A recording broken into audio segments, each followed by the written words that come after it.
Hello, this is Malorian, this is Orc Tactical Team, and this is going to be the first video on a series on the new Ogre book. So man, it took me a long time to get my hands on this. I had to go to 5 different stores, and the reason is they just kept on being sold out. I had to have one store that I went back to when they got their next shipment in, and they held on one special just for me because, there's tons of people out there, they all have Ogre armies, and they're really excited to see what this is going to have. So let's get to it. And in this first video here, we're going to be talking about the characters. Now, starting with the lords, you have your other, not including special characters, you still have the same 2 options. It's either the Tyrant or the Slaughtermaster. Now, the very important difference that you have here between the two is, well, compared to the last book, is that now you don't need to have a Tyrant to get a Slaughtermaster. So if you want to have that level 4 and you don't want to go double lords, no problem. You just do it. The other thing that's fantastic about the Slaughtermaster is that now he has the option to get an Iron Fist. And that seems like, well, who cares? But the big thing there is that means that he has the option to take armor, which means he can take magical armor, which means that you can be turning this Slaughtermaster into an actual frontline fighter. And that's the big thing between them. I mean, the Tyrant is always going to be the over-the-top killer of the army, but really, there's no reason why you have to take them. For example, you take a Slaughtermaster, you can give him the Fencer's Blades, all of a sudden he has Weapon Skill 10, he's going to have 5 attacks, same thing as the Tyrant, and then you can give him various different things to give him +1 strength. Or I guess the only thing you can really give him is the 1 Gut Plate that's going to give him a 6+ ward and a +1 strength. So, having 5 strength, 5 attacks, plus the Stomp, pretty solid, and you still have room there to give him a scroll or something. So I can see builds like that being very popular. For the Tyrant, because of this, the Tyrant, unless it's a large game, is almost going to be something that you're not going to be normally taking, because the big thing will be getting the most for your points. And if you need to take this caster, well, then you're not going to be paying the points for another Lord. One way you could kind of reason him in is that we're going to be getting to all the new monsters later, and all those monsters can be hit by cannons. Well, a Tyrant inside a unit can't be hit by cannons. So in a way, you could almost be thinking as him as one of those monsters that can hide. So if you want to do that, that'd be a way to work it in. Or if you usually have to go and beat those very tough other lords from other armies, you might want to be throwing him in as well. But let's get over now to the heroes. Now, they have the same ones as before. There's the Bruiser, there's the Hunter, there's the Butcher, but now there's also something called a Firebelly. Now, out of all of them, I guess the Bruiser will be the most important, only because he'll be able to be your BSB, BSBs being so important. But the Firebelly is also very interesting because he now gives you option to get the lore Fire. Now, where this comes in is that Ogre Kingdoms have always had a real issue of dealing with the little fast cav and throwaway units. I mean, they could have the little spells, they could be trying to get them, or the bang stick or something, but otherwise, the little harassment units were always a real pain for Ogre Kingdoms. Well, if you just take this Firebelly, leave him as a level 1, well, now I can fireball all these guys. And something that'll be a real good comparison for later is if you look at this guy compared to the lead Belchers that do about the same thing, this guy's going to be more reliable because you just throw magic at it and it happens, right? Just throw dice, boom, and it happens. You don't have to worry about any types of modifiers or anything like that. And also you have the backup caster as well. The thing that's also going to be great about him is that he has a breath weapon. So if you ever need that extra boost in combat, this guy can be in the front ranks. Boom, he does his breath weapon, and you get a whole bunch of extra kills in that combat. So I think he's a really interesting tactical choice. For the rest, the Butchers might have their place because another big change in this book is the magic. Now we're going to have a different episode that's going to be talking about all the different lores they can take and all those different implications. But just to kind of say right now, you could either take your Great Maw lore, you can be taking the Lore of Heavens, Beasts, or Death. So really, if you want to have another backup caster, he might be a great way to have that as well. For the Hunter, not really a fan of this guy. I mean, the only real reason I could say taking him is that he lets you take the Stonehorn, and if you do that, if you want to make like a monster list, that'd be the better way to get it in there.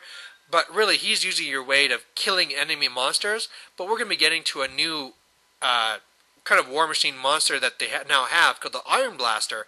And when you compare this kind of super cannon to what the Hunter is, the Hunter just isn't worth it. So, as usual, like in the last book, I wouldn't really think of him. And then, of course, you have your bruisers, right? And, bruisers are not too bad. Usually, bruisers are pretty much as strong as other people's lords. So, apart from the BSB, you could be taking it so that you have several of these guys in the front rank, and, in the back, you just have a line of ogres just for the ranks. You could break steadfast, and in the front, you have a whole bunch of bruisers. Maybe you have that one combat slaughtermaster in there. That might be a good way to go. I think the main thing to take away from this is that you look at all of these like, oh man, there's all these different heroes and lords, and I could do this and this and this. The big thing that's going to be a challenge for Ogre players with this new book is that don't be taken in by all the new shiny toys. There are so many new options in there, but less is more. Because if you look at these things, they're going to be really cutting into your numbers, If you had in there a Tyrant and a Slaughtermaster, and, oh, I want the BSB Bruiser, a backup Bruiser, I want that other Butcher and a Firebelly, well, you've used up a big part of your army points already, when really they're not going to be contributing that much. So, for the most part, when it comes to characters in an Ogre army, I would say it's just going to be the Slaughtermaster set up to be kind of like a combat monster in the front ranks, because he's a lot of points. When you make him that level 4, he's just shy of 300 points. So, you want to at least get some combat punch out of him. And then you want your BSB, your Bruiser, give him a great weapon, give him the 2+ save magical armor, and that's it. Keep them relatively cheap, get them up there, and really, that's maybe it. If you really have some extra points, maybe you can go with a backup caster, either the Butcher or the Firebelly, but I'd keep it very small and to the point. The other thing I guess was saying with this is that with characters, a lot of times with other armies, you'd be having these key ones inside a bunker. I would not be looking to do that with this, because, of course, you're an elite army, you're going to be having few numbers as it is, so you're going to need to have all the points you can being up in the front ranks killing. So that's why, this Bruiser is going to be a front rank guy, that Slaughtermaster is going to be a front rank guy, and the less points you spend on that backward support, the more you can have in the really front rush, which is really what Ogres are all about. They're all about the killing. So there you have it. You can now take a Slaughtermaster as being your general. You can be taking that Bruiser. Of course, if you're worried about leadership, just put him inside a unit that can take the banner of discipline. All of a sudden, you have a leadership 9 anyway. And the main thing is less is more. So there you go. And we're going to be coming back with the magic in the next video. Hello, this is Malorian. This is the Orc Tactical Team. Our second video about talking about the new Ogre Kingdom book, and what we're going to be talking about this time is magic. And this is going to be a lot more complicated than the last book, because now they have access to, 5 different lores? So, yeah, let's get right to it. So, of course, the first thing we want to be talking about is the lore of the Great Maw. That's the normal one that is the Ogre special signature type of magic.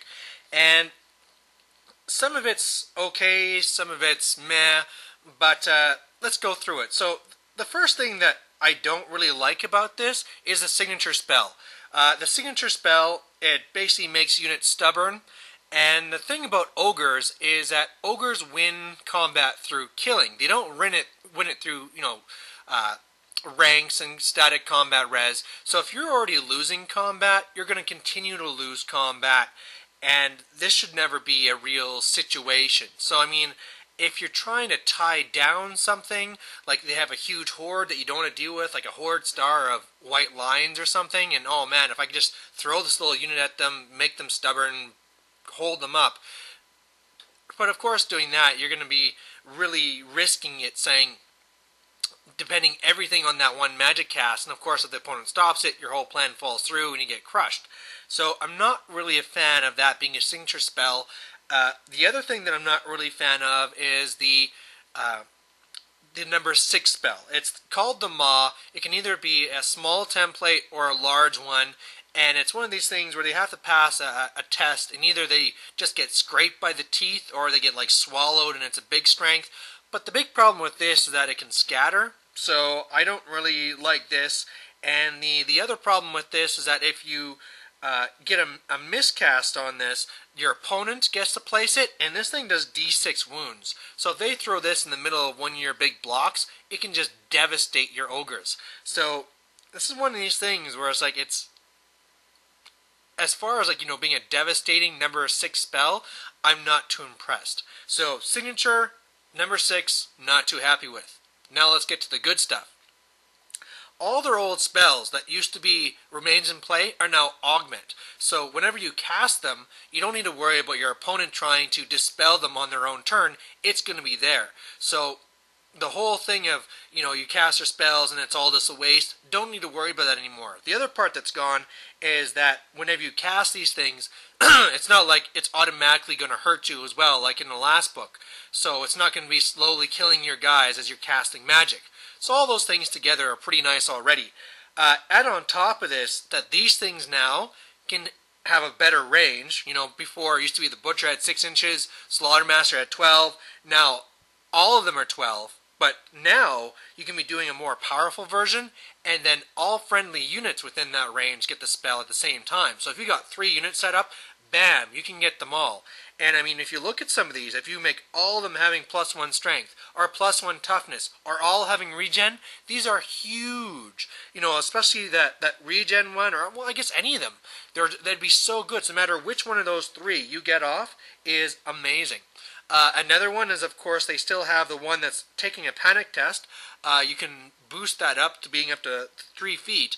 And the nice thing about this is, even though panic isn't so big in fantasy anymore because of the leadership and all that stuff with the general and the BSB, well, with that 3 feet, that means you can, bam, hit a unit on the flank, which will be out of range. And there's a lot of units out there, especially the support units, which will be on the side, have low leadership, and all of a sudden you can send them off. You know, whether they're going to be some fast cav or a salamander, whatever it is, it's a not too bad spell to have there as well. And better yet, the lore attribute is that every time you cast this, you roll a d6, and anything other than a 1, you're going to be getting wounds back. So, where I was talking about before, where you'd have to, your Slaughtermaster in the front ranks, well, now not only can he be doing that because he can have magical armor and all these things, and, you know, with the Fencer's Blades, he's already better than a Tyrant as far as weapon skills go and tied with number of attacks. Well, now he's going to be healing himself too as he's casting. And, I mean, one of your casters needs to have this lore, so might as well be on him, right? So, some good stuff, some bad stuff, but in general, you know, not too bad to have. You know, if you have to have this, there's a lot of worse ones it could be. Now, you also have the option of other lores. You could be taking the lore of death, the lore of heavens, the lore of beasts, or if you have that one fire eater, you can also be having the lore of fire. Now, looking at these, when you're going to the one fire guy, he's just going to be a support guy. It's just going to be a fireball. Enough said about that. On to the other ones. Well, out of all of them, Heavens is going to be kind of...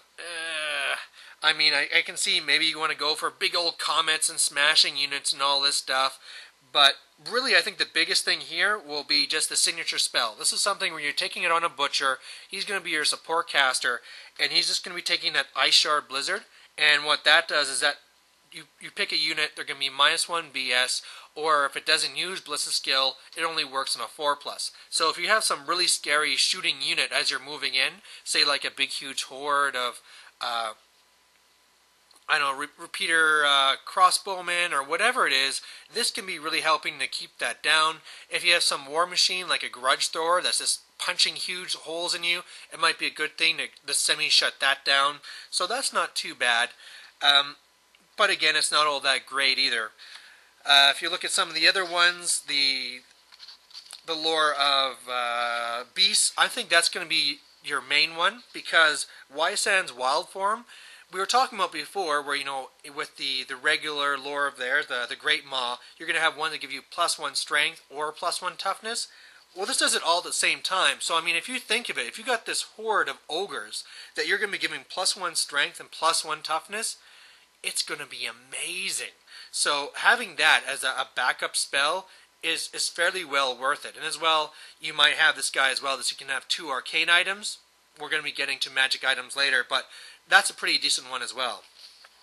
The final one is the Lore of Death.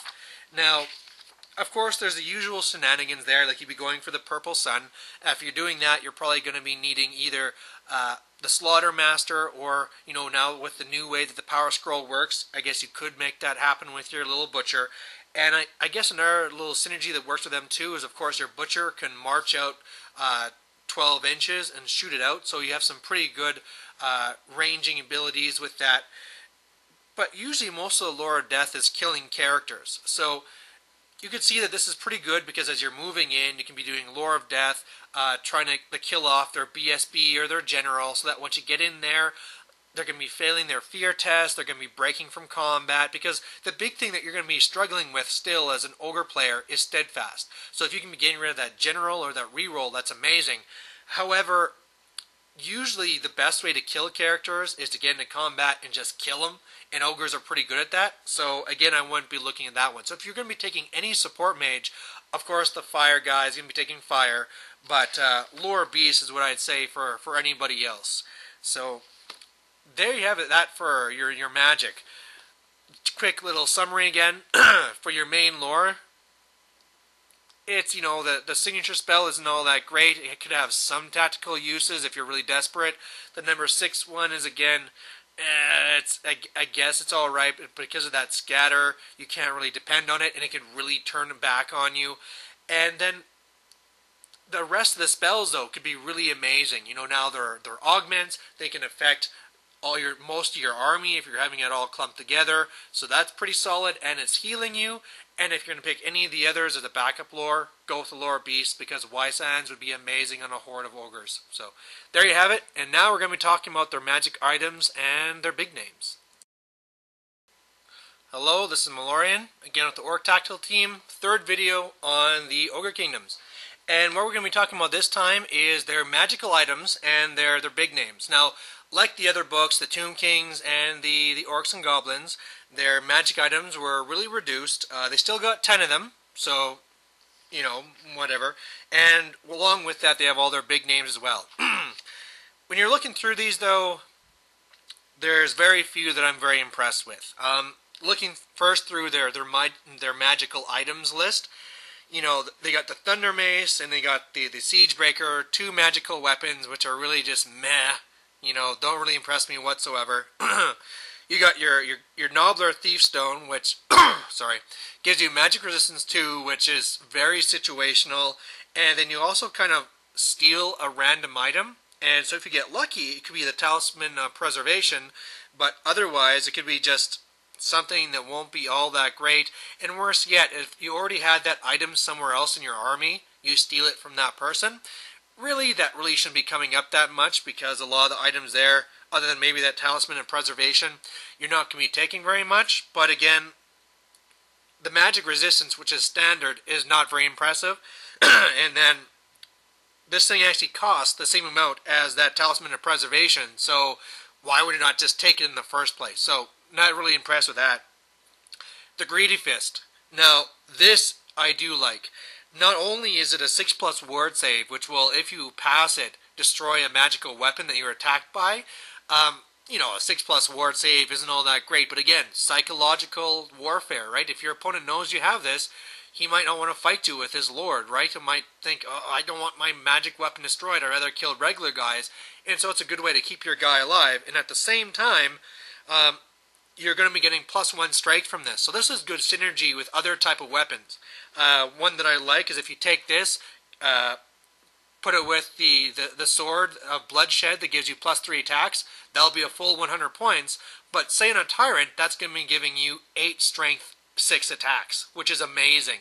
And of course you have that 6+ ward as well. And if there's ever an enemy wizard there, every single time you hit them, they're going to be losing a random spell. So, I mean, if you got a Vampire Lord there or a Chaos Sorcerer Lord, bam, bam, bam, they can be made useless in no time. So that one I do like. Looking at some of the other ones, don't really like them. They have the Gut Maw armor. Only works in a challenge, so I mean, once they know you have that, it's never going to come up. The Gut Sickle looks kind of interesting. Basically, you go and at the start of your magic phase, you get to go and take a wound from your unit, and then you have +2 to all your casting in that round. So if you really have a round that you really want to have a lot of magic, right? That one critical round where everything charges in, that'd be great. But the one problem with this is that I guess first of all, it's a lot of points. So if you look at this, if you really want that, there's a lot of other items you could be taking as well that will help boosting you. And you just know that sometime you're going to be rolling this double ones. And what that means is that when you use this and you roll double ones, your unit kills him. So over the course of 36 games, one of those ones, you just might as well just lose because you're going to use this thing and he's just going to die. And if you think of it too, if you're not using it just on that one turn that's critical and using it every single turn, well, that means 1 in every 6 games you're going to be losing probably your general and best spellcaster. And to me, that's just too much of a risk. I would not bother with that. It's just too many points, and so because of that, I don't really like it. If it was a really big game, I might use it, but otherwise, I'm not really a fan. Now, Hellheart, same points as the Gut Sickle, half your Lord allotment. Basically what happens there is that you move up. After your opponent knows how many dice they have, you can use this in all enemy casters within 5d6, or I guess it's d6 times 5, automatically miscast. So, I mean, this can be amazing, especially when you think about how quickly you're going to be getting up, because I think the average range, it's 17.5, so you rush up your foot, and assuming they moved up at all, that should be getting most of their casters. And, I mean, those miscasts can be huge, all the way from making huge holes in their army, killing their casters, making them lose magical dice so they're not going to have much of a phase. I love the Hellheart. You know, that's one of my things that's probably like a must-take if you can fit it in. Then you have other silly things like the Rock Eye, so if you know if there'll be Fanatics or something.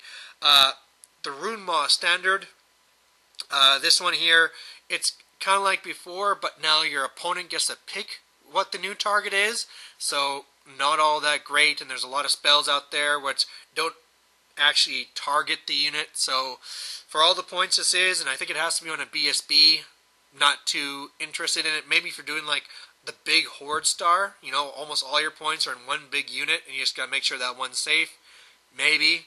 And then there's the Dragonhide banner, which, you know, you get to re-roll ones and stuff, and then you also have a breath weapon, which is going to make them always strike last until the end of the next turn. And so really this one's perfectly made for your Iron Guts.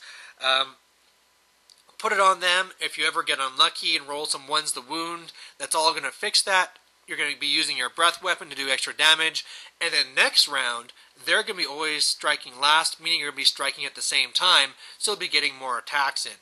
So this is pretty much perfectly made for them.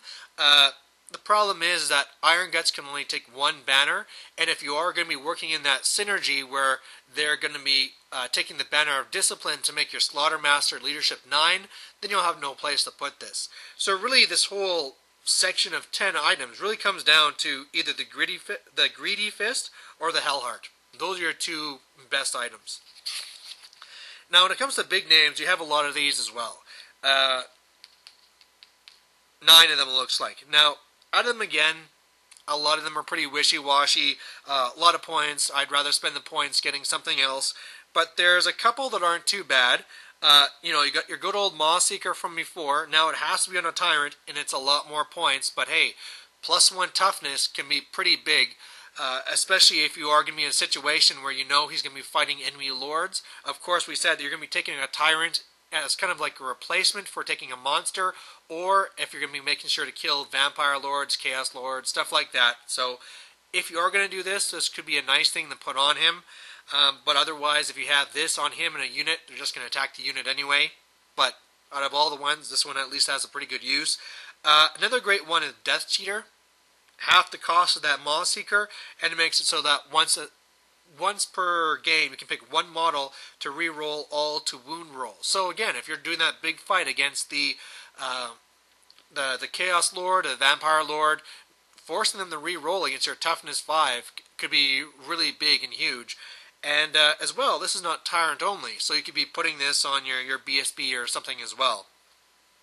The rest of them are just kind of, you know, there's one okay one for the Hunter, where you're getting +1 the wound against monsters or large targets. So if you are shooting at them with a harpoon, it makes your harpoon a little bit better. But again, we already said that the Iron Blaster is going to be better to take than the Hunter, so that's not really even an issue. And then just some other kind of more silly things that, you know, re-rolling your one impact hit, you know, having +1 to your movement can be okay. For that one there, for the Long Strider, one synergy you can work in is if you put this on a character and put them with the Yetis. The Yetis make it so that everyone in base contact is -1 to hit. So if you have your character join them, all of a sudden, it's kind of like how the Netters help characters in there. It's a way of making it so it's harder to kill that one character. I mean, you take the one armor where you're -1 hit as well. All of a sudden, there'll be -2 to hit. You can make this guy weapon skill 10. And then, of course, the +1 movement makes it so that that character goes as fast as the Yetis, and that won't be a waste. So that's one way you can make it work in if you're going to go that way. But again, it's only if you're going to be doing that, really. So when it comes from all this stuff, the big names and the tools of destruction, it really comes down to just a very few. I think a lot more comes from doing those combos with the main rulebook items. Like I said, I love that combination between the Greedy Fist and the Sword of Bloodshed. Put that on a Tyrant, and he's just amazing. And you know, of course, you have your 2+ save armor for your BSB, stuff like that, or even on your Slaughtermaster now that he can take that. So there you have it. You know, nothing too amazing, but in a way that might be best because you don't want the whole power creep thing going on. And then at the same time, that Hellheart could be a game winner, big time. So out of all of them, Hellheart wins the day. So there you have it. We're going to be coming now back with our core. Oh, here we are, Malorian, Orc Tactical Team. We're on to video 4 of the new Ogres. And we're talking about our core units now. We have 3 of them. We have Ogres, we have Iron Guts, and we have Nobblers. Nobblers went up half a point, but your Iron Guts and Ogres all went down points significantly. I think 5 points in both cases, so that's pretty good. The big thing here for all of them is that they're cheaper and you're going to be getting more of them. And when it came to Ogres in the last book, your regular bulls were always your biggest asset. And now that they're cheaper, they're even more of a bigger asset. If you think of it, you can take your regular Ogres. They have 2 options. You could either give them the additional hand weapons, or you can give them an Iron Fist. Now, the Iron Fist is a pretty good option to give them because they already come light armor now. So if you give them this, you're going to be having Ogres with a 5+ save and a 6+ parry. Now, you may work in that, you know, a lot of times you're going to be saying strength 4 or 5, so that 5+ armor is pretty useless. But even with that, for how cheap the Iron Fist is, it's worth it just for the parry in combat. And of course, any little archer shooting coming in, it'll help reduce that. Take that, make them a horde, so either 18 or 24, and that's not very many points. I mean, especially if you look at the units of 18, if you're playing a game of 2,000 points, you could easily take 3 hordes of Ogres and have room for your Slaughtermaster and stuff. I mean, it's very economical, and it's tons and tons of attacks. I mean, if you look at it, you have 6 rows with 3 attacks per guy. I mean, what is that, 52 attacks or something? Anyway, massive amounts. Of course, great synergy. Whenever you give them +1 strength or anything like that from either the Great Maw Magic or from Wysands, if you have Beasts, just massive amounts of damage. Maybe you'll be lucky, and if you do decide to go for a level 2 fire guy, you'll have your fire swords there of ruin.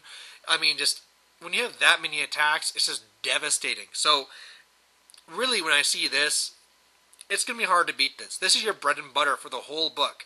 And when you're going to be going forward, and you're going to be seeing all these little toys, it's always going to come back. What's going to be better, taking these toys or taking the bulls? And unfortunately, that's what really brought me back and not really enjoying the last book, is that nothing really was as good as a whole bunch of bulls. But we'll get to that when we talk about other units. Next one, Iron Guts. A lot of times people don't like them because you don't really need that extra attack, or sorry, the extra strength. Either when you're fighting toughness 3 guys, or, it's just that the ogres have so many attacks, like we already said, that you don't really need that extra killing power. It's almost overkill. However, it might be good to have at least the 1 unit of them. Either, as before, as we talked about, having the synergy, giving the Banner of Discipline, so that they'll be that 1 unit that has your Slaughtermaster in there, make sure you have that Leadership 9, or, there is going to be those Toughness 4 guys out there that you need those stronger attacks to beat down. Or, hey, you could give them the Flaming Banner. And now, if you ever see the regeneration units, throw these guys at them and smash them really good. Because, of course, in all those cases, I can't think of anything that usually has regeneration that isn't at least toughness 4. So these things are pretty awesome for that. So, I could easily see in a regular army either going with the 3 hordes of ogres or 1 horde of the Iron Guts and then the 2 supporting hordes of regular bulls. Now, Nobblers. Nobblers went up half a point, but they actually got cheaper because you only need to take 10 of them now. So now, a minimum size unit is 25 points as opposed to the 40 points they used to be. So this means that they can do a lot of things. As a throwaway unit, you could be throwing them up there, trying to help control the charges and stuff. But really, in that case, they're not going to be helpful because they're going to be getting in your way. Ogres, they want to get in there, they want to get into combat. So the only way I'd be seeing them being used is if you're going for the shooty type of ogres. And now with a lot of the new options they have, you could actually be running a shooty ogre list, standing back, doing magic, and having them come to you and use these nobblers to break them down. Another somewhat interesting thing they can do is they have the upgrade for taking nobbler trappers. And it's a good amount of points, the same amount as taking a fanatic. And what that does is that whenever anybody charges them, it's just like in dangerous terrain. So basically 1/6 of the models are going to die unless they're multi-wound. And that can be not too bad. If you're up against a large horde, say, I don't know, this is ridiculous, and we're going up against 200 elf spearmen, and you're going, dear God, how am I going to beat this? Well, you could set it up if you knew this was coming, and having multiple units of these, that's only going to be 50 points per unit set up like this, and just like a series of roadblocks, and every single time, a 6th of your unit is dead, a 6th of your unit is dead, a 6th of your unit is dead. So if that's the case, that could be a great way to be using them. Otherwise, don't be fooled, because 1/6 of a unit isn't always all that great. If you think of it too, if your whole plan was to have these guys with the trapper upgrade in front of your big bull unit, right? And the whole idea is that they're going to attack these guys, lose a 6th of them, and then you get to fight them. Well, first of all, that 1/6 won't be a big deal. You're going to be giving up your impacts, and doing that, you're going to be slowing yourselves down. And as well, they might just walk up and not charge. It's to stand the other side of these nobblers and just be blocking you, and then all of a sudden they're shooting you with the war machines. So they're actually, even though they're kind of perfect as being a throwaway unit, because of the army they're in, it's almost a waste. It's just the same way like how I don't like men of arms in a Bretonnian army, because unless you're running it defensively, they just can't keep up. Now, the one thing that they do give is that ogres, as we talked about before, their big thing that they can't handle is steadfast. They can only take so many guys, they're only going to get so many ranks, and the last thing they want to do is get stuck in a big unit of X number of slaves for the entire game. So having these nobblers can actually help them get past all this. They're going to be slower than the rest, but what you could be thinking of is that you slam in, you grind, and then, a turn or two later, then the nobblers get in there, and then all of a sudden, bip, you got the wins, you got the kills, and you got the steadfast away. And the one thing that's really nice about this is that if you charge them together, you would have to kind of shift them so they match up perfectly, meaning that you're going to have less attacks from ogres and more attacks going against the nobblers. If the Ogres get in stuck first, well, then all of a sudden they're going to be completely lined up, and the little Nobblers can just be like clipping in on the side, and then bam, that's all you needed. So it almost even works out better that they're slower in this case. So really, that's all to really say about the three different choices. You got your regular bulls, which are your bread and butter. They're amazing for their point costs. When you look at any of the toys, it's going to be really hard to not want to take Ogres, so we'll always be coming back to them. Iron Guts, you know, their uses of being better than regular Ogres will be situational, but they definitely have a place, either with the Banner of Discipline, the Flaming Banner, or just taking on those more elite units. And then finally the Nobblers, which as well, they lost Bickering, I forgot to say that. They're really cheap, they could have some uses, but again, that'll be situational to make those kind of roadblock things work. The number one best use for them will be taking just a big long bus to take away Steadfast, so you can smash up with the Ogres and then bring up the Nobblers later. So there you have it, there's your core, and now we're going to be having more fun with the special. Hello, this is Orc Tactical Team, on to what? Now video number 5 on our new Ogre book, and we're talking about special, and we got some really neat things to talk about here. How about I just jump to the very number 1 thing that we got that is the best special for all of them, and it is the Saber Tusk. The Saber Tusk used to be an attachment to the Hunter, now it's a separate unit, and this is just amazing. I love it. Basically, for a little tiny bit over 20 points, you have this guy, and you can take one. This unit size is from 1 to 20 that, you know, has 3 attacks, strength 4, blah, blah, blah, and his movement 8. And these things have so many uses. I mean, when we were talking about before, where you could be using the Nobblers because they're so cheap, but, you know, to be kind of controlling the movement phase and all this stuff, but they're too slow. These guys are cheaper than the Nobblers and faster. So they are absolutely perfect for that. Other uses they can have, zipping up after war machines. You know, with movement 8, they're going to get there really fast. They have a good number of attacks. They still cause fear and stuff, so you might be making them weapon skill 1. So just amazing for that. You could also be taking them for character assassination. You know, really cheap. Throw them into a unit. I mean, God, I mean, it's just, there is so many uses for these. I mean, you could even take them as an actual pack and take more of them and use it actually as some way of clearing out fast cav from away from your flanks. The problem with that, though, is that they have really, really bad leadership, and they can't use your general's leadership or the BSB. They can only use the hunter's leadership.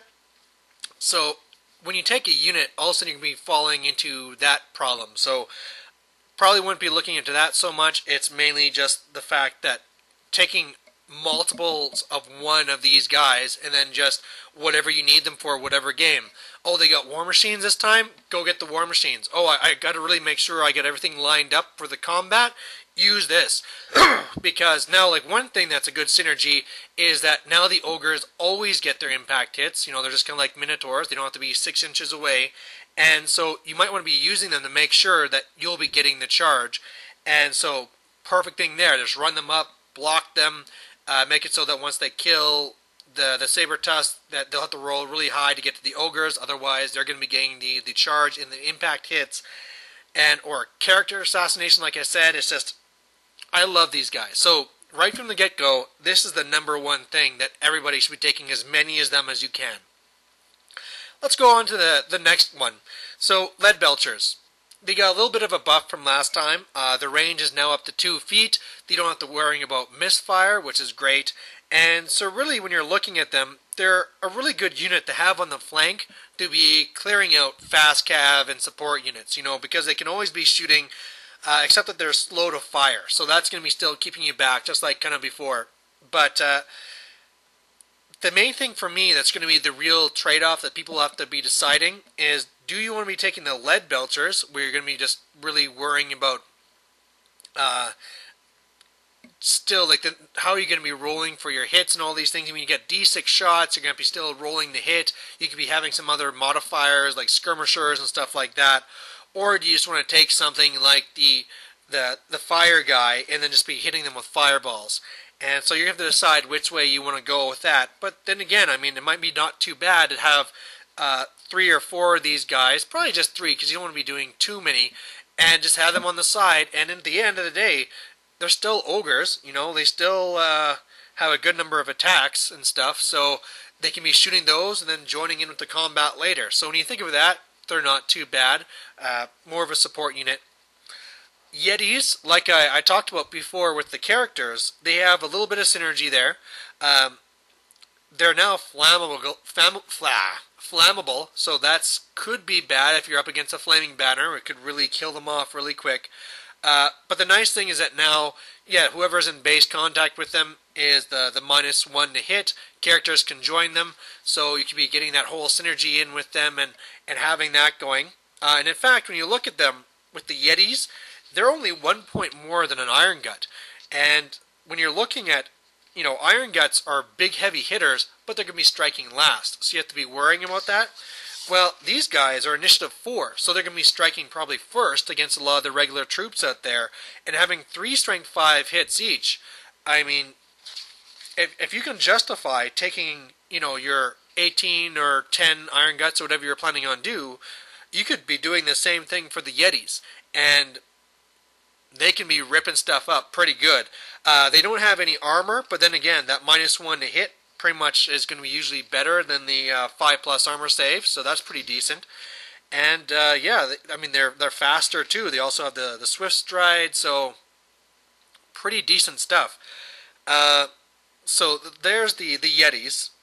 Another one I talked about that's fairly interesting is the Man-Eaters. Now the Man-Eaters are now special rather than rare. They're pretty expensive though. But the one thing that comes with that cost is that you get to pick 2 different abilities to go with them. So there's a whole long list of them. If you have multiple units, you can't take the same one twice, but there's some interesting combos you can have in there. You could be giving them Scout and Vanguard, so that if you're against an army that leaves big openings, you could be quickly getting around their side or getting to their war machines really quickly. Another thing you'd be giving them is Stubborn. They were stubborn before naturally, now you have to kind of pay for it.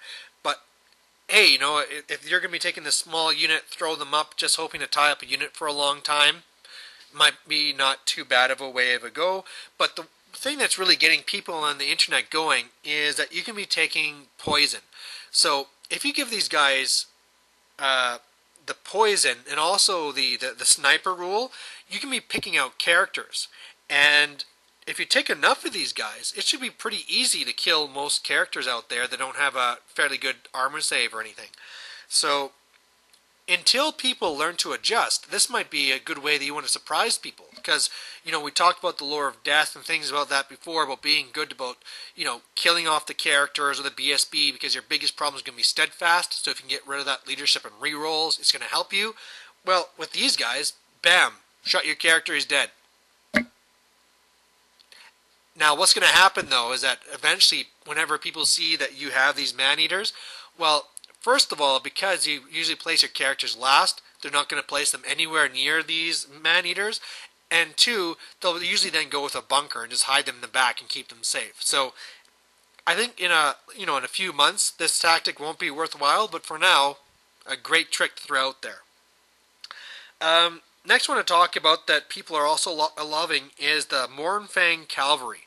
Now these almost seem to be kind of a replacement for what the Rhinox Cav used to be before. You know, it's just this big huge beast that they're running on, and they have tons of impact hits and attacks and stuff like that. And the best thing is that if you upgrade them to have heavy armor and the Iron Fist, they're going to have a 2+ save and a 6+ parry, because they get that parry even when mounted. So defense-wise, they're pretty awesome. They also have tons of attacks. You know, you have the Ogre naturally on top, which you could always be giving a great weapon if you wanted, but we already said we're going to be going with the Iron Fist for the save. But the main thing is going to be this actual Mournfang, the beast that you're riding, is going to be having 4 strength 5 attacks. So when you think of that, with the impact hits, the Ogre attacks, the Mournfang attacks, the Stomp after, these guys are going to be doing lots and lots of damage. Now, they're going to have 2 massive drawbacks. One, you're probably not going to even have a single rank or 2 ranks. Well, I guess you could go for the 1 rank, but So steadfast is always going to be an issue. It doesn't matter how much you kill if you're not going to break through steadfast. So either to make that work, you're either going to have to be trying to say, okay, this unit's whole job is just to charge that horde and tie them up forever. Because I'm going to beat them every single turn. They might be able to hold, but at least I'm going to be doing that. And who knows, maybe by the end of the game, I'll be able to break them. With that as well, you could always say, like we've said before, with how the synergy works with the Nobblers, these guys smash in, start grinding down, and then when the Nobblers get there to take away that steadfast, they're all ready to go and destroy. The other thing these guys could be good at is character assassination, because especially just taking two of these guys, they have so many attacks on a small frontage, because of course, as long as the character is not on like an edge, you could be having it so both are just clipping the character, so both can direct their attacks there. And yeah, unless that character is pretty serious, you're going to be killing them. So, and then of course, once you're done your assassination, you just go back to the last thing where you just trap this unit forever. So that could be another great way to use them. The problem with them, though, is that as well as if you ever come against war machines, because if you ever see some cannons, these guys still just have 3 wounds. You're going to be losing them like crazy if you ever start taking any of that type of fire, so you have to be really careful as well. If you start rolling a little bit poorly, you could lose these guys really fast, and they're not cheap. I mean, when they have those 2 upgrades, the armor and the iron fists, they're more expensive than 2 ogres.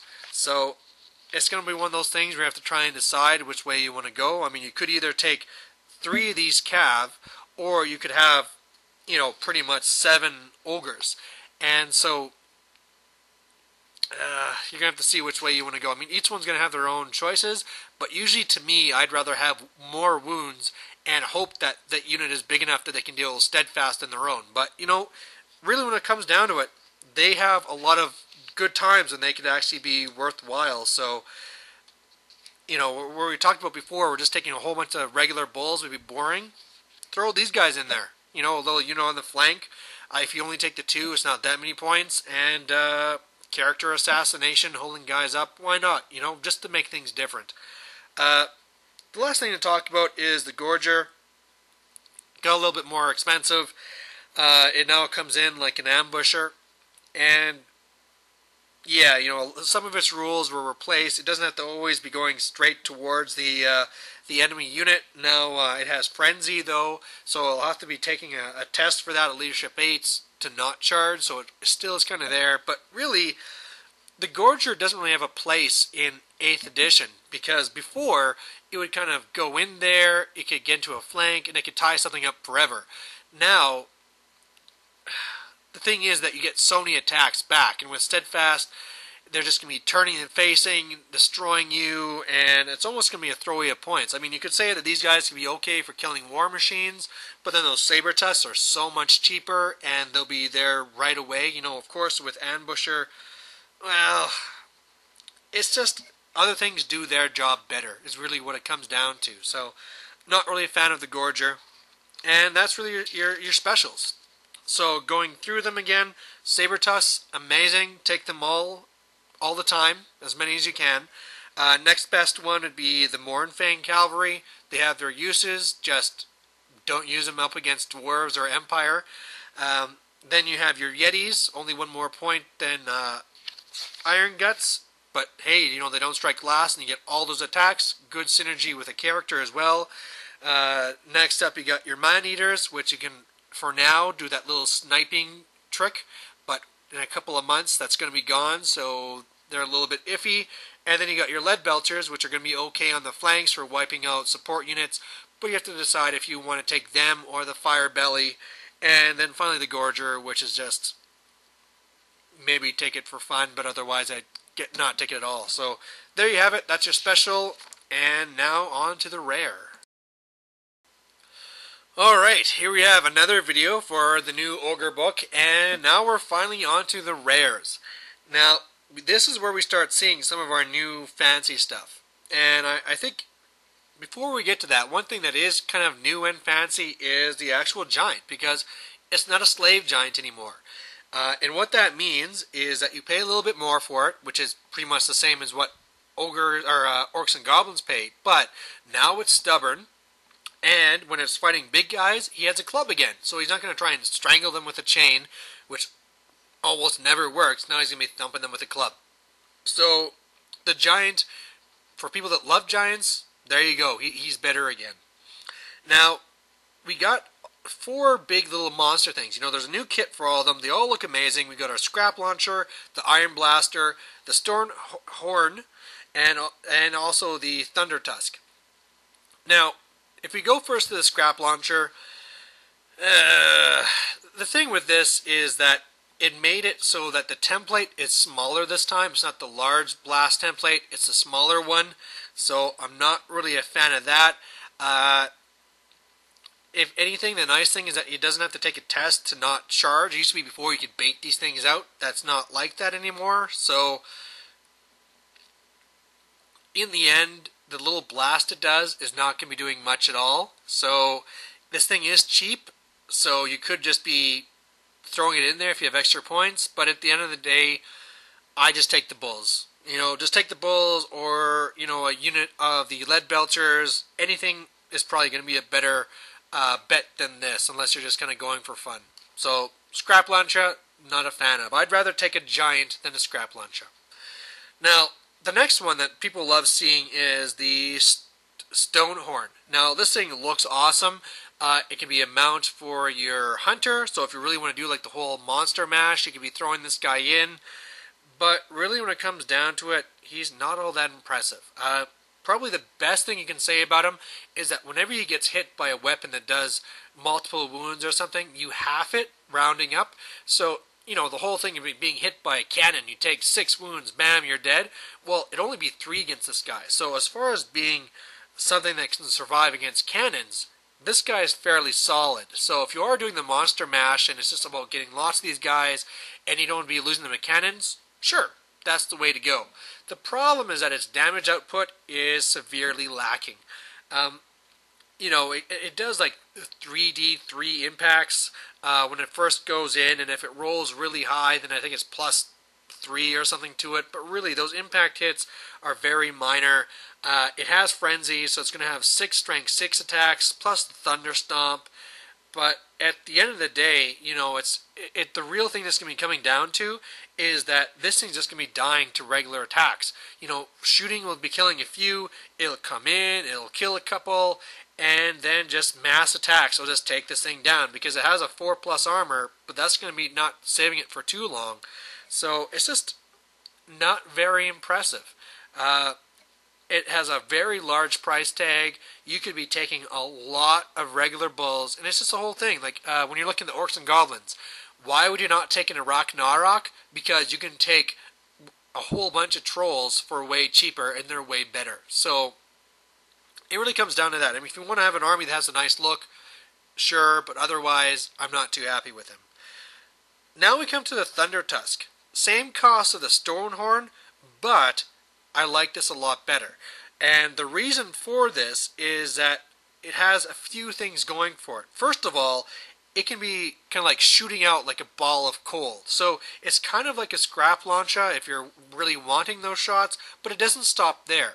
It has this numbing chill rule where everything within 6 inches automatically gets always strike last. Now, one of the big problems that orc and goblin or ogres always have is that they have really slow initiative. So usually they're going to be taking a beating before they get to do their own attacks. So you have to be adding a lot more models to make sure that you're going to be getting your full complement of attacks. If you take these, all of a sudden you can have that synergy going. So you could be matching up side by side. Not only are you going to have the extra attacks and Thunder Stomp from this, but you're going to be making it so that your ogres that are with it are going to be losing a lot less of them because they actually get to attack first, blah, blah, blah. I think it also can do a breath weapon as well. Geez, I guess I should have looked that up first. But the main thing with this is just that fact that it can actually be doing synergy with your other units. So even though its damage output isn't as good as a Stonehorn, at least it has a separate strategical role. You know, if you're running the type of army where you're going to be doing like a shooty type of list, so your special is all full of the pistol man-eaters, the lead belchers, and you got the magic going. It's going to be standing back, shoot, shoot, shoot, and then last turn, charge in with your units and smash them. Great synergy. This guy can fit in great. Now, the one thing that's going to be holding this guy back, again, is that we already said that the synergy that helps it is the fact that it's going to be making it so more of your bulls don't die because they're going to be striking first and then hopefully doing all that damage, or at least you don't need to take more of them because you don't need to be taking that extra rank because they're going to be attacking first and getting their full complement anyway. However, when you look at how many points these guys are, you could just be taking more ogres so that you have that extra rank anyway, so that if you do lose some, you still have your full complement of attacks. And that really what comes down to this stuff is just that more regular bulls are probably just going to be better. You know, really expensive, but hey, you know, if you got the whole monster mash thing, you want to do that, you can throw them in. Finally come down to the Iron Blaster. Now this is, to me, the best thing you have going for you. More expensive than the Scrap Launcher, but cheaper than the other two monsters, and only slightly more expensive than what your Hunter with the Harpoon gun is going to be. And now this is a great cannon, because it's basically a monster that also has a cannon, so if you think of it, you don't need to worry about a whole bunch of little fast cav going and wiping it out, because the monster is actually just going to go and kill them. You could also be using it to be supporting your units later on as well. But this is a cannon that can re-roll its bounce and is always grape shot strength 10. So a really upgraded cannon that also has a monster on it as well. So it used to be that ogres did not have a great way of dealing with enemy monsters because all you had was the hunter sucked. Now you have something. So out of the entire rare section, I love the Iron Blaster. That'd be my favorite number one thing to take. Again, I wouldn't go too crazy because the more of them you take, the fewer actual bulls you have. Of course, that's always going to be a thing, that regular bulls are so good for their points that you don't want to be playing too much for these toys. But hey, again, if you're going to be running a list that's going to be I'm standing back and shooting, you could be going for 2 of these or more depending on the point size, and just blam, blam, blam, and then charge in with everything else. It's not too bad. You know, it has its place. It has its place. That's the best thing to say about this. So when you look at all the rares, I'd say that when I was going to try and rank these, I'd say Iron Blaster is the best take. Then I go for the Thunder Tusk. Then I go for the Stonehorn. Then the Giant. And then the Scrap Launcher. But in the end, I would take more bulls. So there you have your rares. I'm going to do one more video that's kind of like an overall video for the army. Alright, Malorian here, the Orc Tactical Team. Last video, talking about final thoughts about the Ogre Kingdom book. Now, when I looked at this book, I was really hoping for something that'd really go and improve it from the last book, because I owned an Ogre Kingdom book, an army, but I actually traded it away to get one of my other armies painted because I just wasn't enjoying it. Whenever I made a list, it'd always be, well, I might as well just take a whole bunch of bulls because bulls are best. It's better off to hoard them, and so every list I made looked really boring with just a whole bunch of big things of bulls. When I went through this, I was really happy to see there's more tactical flexibility. You know, we have a whole bunch more options for your characters and all the magic. A few more interesting stuff with core, but not really special. You had some great things going on. Well, hey, why not take a big, huge unit of the Yetis now? Or you have your Saber Tusk that can be really helping, or even the Morn Fangs. And then finally you had your new fancy toys in your rare section. The problem at the end of the day is that it didn't really do enough. If I'm going to make a list making this, it's still going to be based off the massive hordes of the bulls. If you're going to a tournament and the object of the tournament is to try and win it, it's not going to be the one with all the toys that are going to win. It's going to be the one with just hordes and hordes of bulls. You know, the bigger is better in 8th. Actually, tomorrow I'm going to be playing a 10,000 point game of my Orcs and Goblins against a Ogre player. He's going to have a massive horde of 60 bulls. I don't know how the hell I'm going to beat that. Basically, I'm just not. I'm just not going to even try. But, hey, I can't blame the guy because that's the best thing to do. For the amount of points that you're paying for this guy, the regular bull is just amazing. You know, you throw those Iron Fist on him, he has a decent save, he has a good parry, and when you horde this guy up, you get so many attacks, you know? 3 ranks of 6 guys with 3 attacks each. Bam, bam, bam, bam, bam, just smashing everything, right? Only thing you can either decide to do is either to make that one unit so massive that it'll never die, or go for several hordes. And it's all just then a question if I'm going to go with 18 or 24 that have that extra rank. And then whatever little toys I want to throw in, but really, you could easily run a list with no toys. You know, if you had 3 hordes of ogres with the characters thrown in, that's going to take up a massive point of the board, and you could easily just go and swing around and, you know, sure, let something hit my flank, whatever. No big deal. I can either make it stubborn with my magic, I can have the stubborn crown in there, or, you know, why am I giving up my flank anyway? I just need to go and reform it, and all of a sudden my huge frontage, you're not going to get around it anyway. Or by the time that you do position to get around to the flank, I've crushed you from the other way. So, I guess what I'm trying to say is that you have a lot more toys, and the other toys, some of them have a real tactical place, especially say like the Lead Belchers, the Saber Tusk, and the Mournfangs. But at the end of the day, the best tournament list is going to be just a whole bunch of bulls. So there you have it. Ogre players, I hope you don't take that as too much of a bad news. It actually is a good thing. This book is better than the last one. You can make some pretty interesting lists now. You can actually make the shooty list, and it is viable. But, man, I guess I gotta watch what I say, because I'm pretty sure in my game tomorrow I'm gonna get my butt kicked. So, thanks for watching, and sometime tomorrow, the day after, you can see what 10,000 points of the new ogres look like. So, thank you. Bye.